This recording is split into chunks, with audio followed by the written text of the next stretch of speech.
everybody, and welcome to this revision video on the humanistic theory according to Carl Rogers. This is part of the psychology of the individual topic for stage 2 psychology. So let's get into it.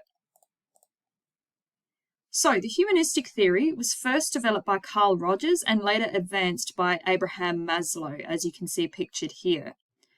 So the humanistic theory was developed in the 1950s and 60s in response to the very pessimistic or negative view of the psychodynamic theory, which we've already covered. So we know that Freud's theory was very negative and it assumed that everybody was going to have a fixation of some sort and a negative experience.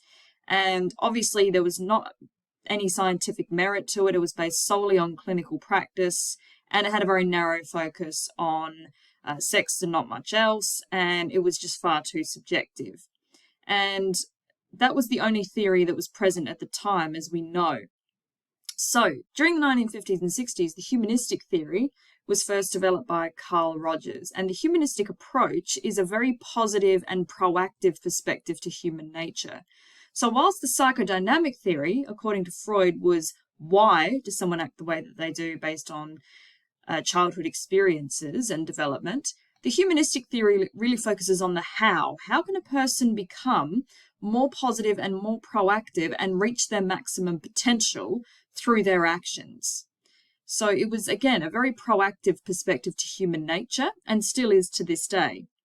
So again, the main pioneers of the humanistic theory were Carl Rogers and later advanced by Abraham Maslow. So the focus of this topic is on human potential, with the ultimate goal to reach what's called self-actualization, which means reaching maximum potential and remaining psychologically healthy based on individual growth and needs being met.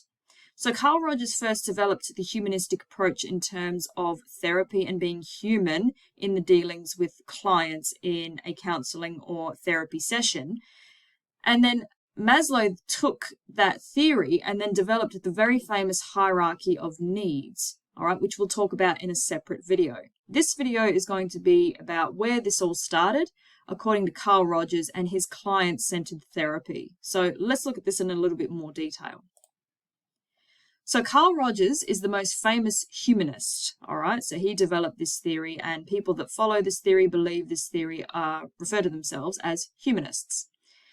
He developed and promoted what's called client-centered therapy, which is a very warm, supportive approach focused on feelings. So we already know from looking at Freud's psychoanalytical approach that it was very scientific and very clinical. So he would have the clients lying down on a couch.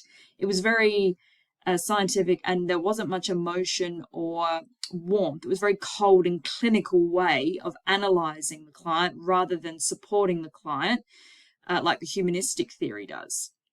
So Carl Rogers developed client-centered therapy, which again is very warm, supportive approach focused on feelings and empathy.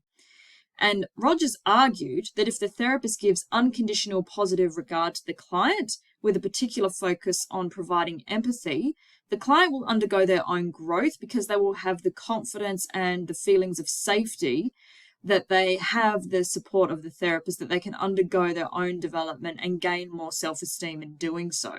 So the client essentially undergoes their own growing due to the safe environment with the therapist that it gives them. And they give them unconditional positive regard despite what they've done. Okay, so the humanistic approach of client-centered therapy gives unconditional positive regard to the client, no matter what they've actually done. This will allow a person to, again, feel like they are valid and they are important, and they will, again, have the confidence to undergo their own growing and make positive changes in their life. So this individual process of psychological growth is self-actualization. And Carl Rogers quoted himself, very famous quote from him, "The curious paradox is that when I accept myself just as I am, then I can change." So that was really the whole premise of client-centered therapy. So the ultimate goal of the humanistic theory is to put the human, hence the term, into therapy itself and really focus on feelings of empathy, which we know is very, very important in psychology from doing other topics.